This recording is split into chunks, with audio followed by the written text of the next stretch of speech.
Այս ընտրություններին կարևորը ոչ թե որևէ ուժի հաջողությունն է, այլ ընդհանուր ընդդիմության հաջողությունը։ Եթե որևէ ուժ գնա,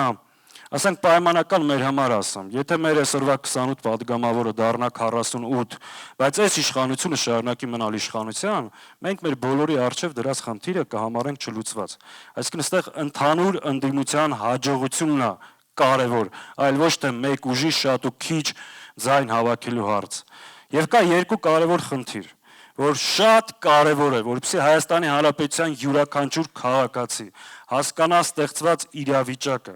եւ հասկանա, որ իր քվեից է կախված վաղվա Հայաստանի ապագան եւ ակտիվ մասնակցի ընտրությանը։ Այսինքն Գյումրիում հաջողության պատճառներից մեկը նաեւ նա էր,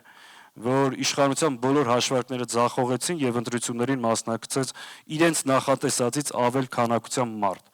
Ինչով է այստեղ հաջողությունը որն է, եթե իրենց ասացից պատկերացրածից ընդհանրապես շատ մարդ է գալիս ընտրության, իշխանությունը ունի մոբիլ զանգված վարչական ռեսուրս։ Դա ինքը կարողանում է տանել տեղամաս։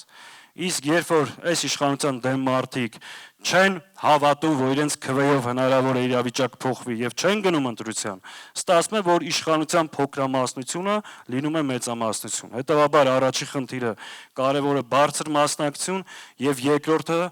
այնպես անել, որ ձայները չփոշիանա, այսինքն այն ընդդիմադիր ուժերը,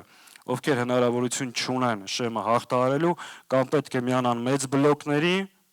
կամ միավորվեն միմյանց հետ, որպեսզի ընդդիմադիր քաղաքացիների ձայները չփոշիանան։